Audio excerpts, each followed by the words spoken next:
গত কয়েকদিন Bangladesh cricket board বিসিবির যে প্রাঙ্গণে আমরা যে দৃশ্যগুলো দেখেছি, বিভিন্ন রকমের নাটকীয়তা দেখেছি, সেইখান থেকে আজকের দিনটাকে একটু ডিফারেন্ট মনে হচ্ছে, একেবারে ভিন্ন মনে হচ্ছে। এখন মনে হচ্ছে যে নির্বাচনী একটা আমেজ বিসিবিতে বিরাজ করছে এবং অনেক প্রার্থীরা তারা আসছেন, তারা কথা বলছেন এবং তারা ক্রিকেট নিয়ে তাদের প্যাশনের কথা বলছেন, ক্রিকেট নিয়ে তাদের ভালোবাসার কথা বলছেন।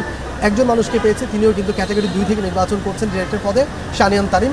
এবং যারা ক্রিকেট সম্পৃক্ত, যারা ক্রিকেটের সাথে সংশ্লিষ্ট, তারা অনেকেই তাকে চিনে থাকবেন, কারণ ক্রিকেট নিয়ে তার পথ চলাটা নতুন নয়, অনেক আগে থেকে। সেই সব বিষয় নিয়ে কথা বলবো।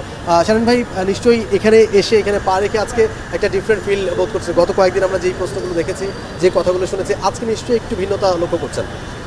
সত্যি কথা বলতে আজকে অনেক দিন পরে আমার কাছে মনে হচ্ছে আমি ইলেকশন করছি, বিকজ আসলে এত কন্ট্রোভার্সিয়াল হয়ে গিয়েছিল। খুব দুঃখজনক হলেও মানুষজন উইথড্র করছিল, ইলেকশনে আসছিল। তো সবসময় একটা খারাপ ফিলিং হচ্ছিল যে যেভাবে করে উইথড্র করা হচ্ছে এবং যেভাবে করে হয়েছে, কারণ আমি ব্যক্তিগতভাবে চাচ্ছিলাম যে একটা কম্পিটিটিভ ইলেকশন হোক, সবাই সবার রাইট থেকে ভালো একটা ইলেকশন করুক। অনেকগুলো মানুষ যারা উইথড্র করেছেন তারা খুব যোগ্য ক্যান্ডিডেট ছিলেন, তারা হয়তো তাদের পার্সোনাল রিজনস থেকে করেছে, এটা নিয়ে আমি ঢুকতে চাই না। কিন্তু আমার কাছে মনে হয় যে যদি আমরা সবাই পার্টিসিপেট করতে পারতাম, আমার কাছে মনে হয় এটা যথাযথ চেষ্টা করা হয়েছে। এনএসসি থেকে বলেন, অ্যাডভাইজারি থেকে বলেন, বা সব কিছু থেকে তাদেরকে ফেরত আনার চেষ্টা করা হয়েছে, বাট আনফর্চুনেটলি আমরা ব্যর্থ হয়েছি। পার্সোনাল জায়গা থেকে আমিও 2-3 জনকে রিকোয়েস্ট করেছিলাম, কিন্তু হয়তো তারা আসতে চাননি। বাট আজকে অনেক দিন পরে মনে হচ্ছে যে আমি ইলেকশন করছি, আজকে এই জায়গাতে এসে ভালো লাগছে। আমার কাছে খুব ইচ্ছে ছিল যে একটা ইলেকশনে ক্যাম্পেইনের সেই আমেজটা আমাদের ক্রিয়েট করতে, সেই কারণে আমাদের এখানে আসা, আপনাদের মাঝে এসে করে আসতে পেরে আজকে আমার খুব ভালো লাগছে। আপনি ক্যাটাগরি 2 থেকে নির্বাচন করছেন এবং এখানে ক্যান্ডিডেট এখন মোট 16 জন, নির্বাচিত হবেন 12 জন। কি মনে হয় আপনাকে নিয়ে, নিজেকে নিয়ে কতটা কনফিডেন্ট আপনি? দেখেন, আমি আনফর্চুনেটলি এটাই বাস্তবতা যে আসলে আমি কাউন্সিলরসদেরকে আমরা এখন পর্যন্ত রিচ আউট করতে পারিনি, because we were not sure যে সিচুয়েশনটা কী। আমরা আস্তে আস্তে সবার ভালোবাসা নিয়ে আসার চেষ্টা করছি, ক্যান্ডিডেট হিসেবে তাদের ভোটগুলো পাওয়ার চেষ্টা করছি। আমি চেষ্টা করছি পার্সোনালি সবাইকে রিচ আউট করার, সবার সাথে কথা বলার, সবার ভালোবাসাটাকে টেনে নিয়ে আসার। আমি আশা করি যে যখনই কাউন্সিলররা ভোট দিতে আসবেন 6 তারিখে, তারা আমাদের জন্য এসে ভোট দিবেন। এবং আমি একটা জিনিসই বলবো যে তারা যাদেরকে যোগ্য মনে করেন তাদেরকেই ভোট দেওয়া উচিত। এবং ক্রিকেট বোর্ডে আমি আসি নাকি অন্য কেউ আসুক, একটা রাইট টিম সেট আপ হোক। সো সবাই একটু চিন্তা ভাবনা করে যদি মনে করেন যে রাইট ফিট কে এখানে ক্লাব থেকে 12 জন, তাদেরকে ভোট দেওয়া উচিত। যদি জিজ্ঞেস করি যে আপনার বিষয়, যদি জিজ্ঞেস করি যে আপনাকে আসলে কাউন্সিলররা কেন ভোট দেবেন? দেখেন, আমি ক্রিকেটের সাথে অনেক বছর ধরে আছি। আমি মনে করি যে আমি খুব নীতি এবং আমার এথিক্স মেনটেন করে চলেছি। আমি মনে করি যে আমি এখান থেকে ক্রিকেটকে সার্ভ করতে এসেছি। আমার ক্রিকেট থেকে আসলে নেওয়ার কিছু নাই। আমি আমার সামর্থ্য অনুযায়ী যতটুকু দেওয়ার আমি আমার 100% ক্রিকেটের জন্য দিতে এসেছি। কোনোভাবে যদি আমি ক্রিকেটটাকে কন্ট্রিবিউট করতে পারি, তাহলে আমার কাছে মনে হবে আমার একটা স্বপ্ন বাস্তবায়ন হচ্ছে। কী স্কেলে করতে পারবো, কী যা কাজ আমাকে দিবে। অবভিয়াসলি যখন 25 জনের একটা টিম হয়, তখন কিন্তু আপনি আপনার ডিজায়ার্ড কমিটি বা ডিজায়ার্ড কোনো কিছু পাবেন না। আমার কাছে মনে হয় যে রাইট মানুষদেরকে রাইট জায়গায় দিয়ে দেওয়ার পরে আমাকে যেই দায়িত্ব দিক না কেন, আমি সেটা নিয়ে 100% চেষ্টা করব।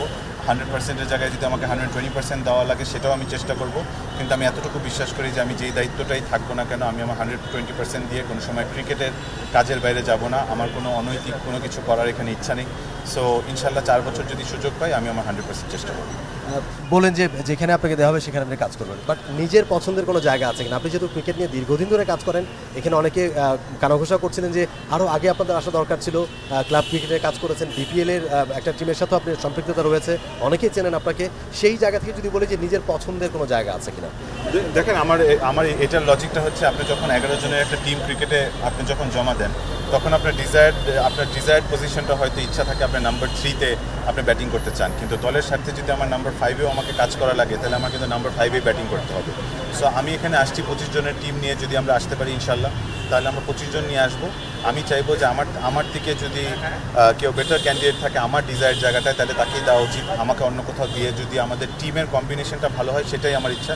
সো আপনি যদি বলেন যে আমার ডিজায়ার্ড পজিশনটা কোথায়, আমার কাছে মনে হয় যে 25 জনের দলের মধ্যে থেকে আমাকে যেখানে রাইট ফিটিং করা যাবে, সেটাই আমার ডিজায়ার্ড।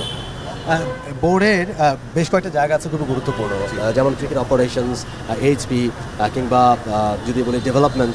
সেই জায়গাগুলোর মধ্যে বা এইগুলো নিয়ে আসলে কতটুকু আপনার বলবো যে জানাশোনা আছে, বা কতটুকু এগুলো নিয়ে কাজ করেছেন, বা এইখানে যদি নিশ্চয়ই একটা কমিটি তো হবে ইলেকশনের পরে, যদি ইলেক্টেড হয়ে আসতে পারেন, কোনো না কোনো কমিটিতে তো থাকবেনই। সো এই জায়গাগুলো নিয়ে মানে আসলে কেমন ধারণা আছে যদি বলেন? দেখেন, আমরা যেহেতু এত বছর ধরে ক্রিকেটে আছি, আমরা সবাই বেসিকটা কিন্তু জানি যে ক্রিকেট অপারেশনসে কী হয়, এইচপিতে কী হয়, লজিস্টিক্সে কী হয়, সবগুলোতে আমাদের জানা আছে, কিন্তু আমার কাছে মনে হয় যে এটা এখন আসলে চিন্তা করার সময় না যে কে কোন কমিটিতে যেতে চায় বা কোনো কিছু।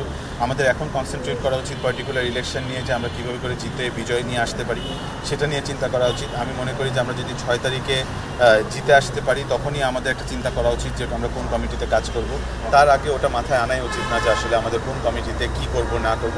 বাট অবভিয়াসলি বেসিক ওয়ার্কআউট তো আপনার করতেই হবে যে বিভিন্ন কমিটিতে কী ধরনের কাজ হয় সেটা আমাদের কাছে গুছানো আছে। আমরা সব কিছু বোঝার চেষ্টা করেছি যে কোন কমিটিটা কী করতে হবে, কিন্তু আমার কাছে মনে হয় 6 তারিখের আগে কোন কমিটিতে যাব, কি যাব না যাব, এটা ডিসকাস করাটা আমার কাছে মনে হয় এই মুহূর্তে অযৌক্তিক।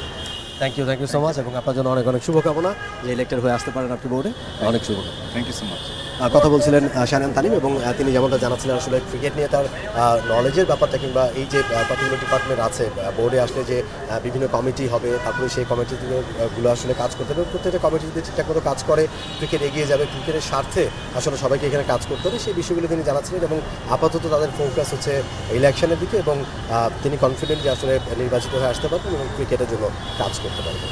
For more updates, subscribe to our YouTube channel and click on the bell icon. Follow us on Facebook and Instagram. Download T-Sports app to enjoy exciting games and highlights. Visit tsports.com.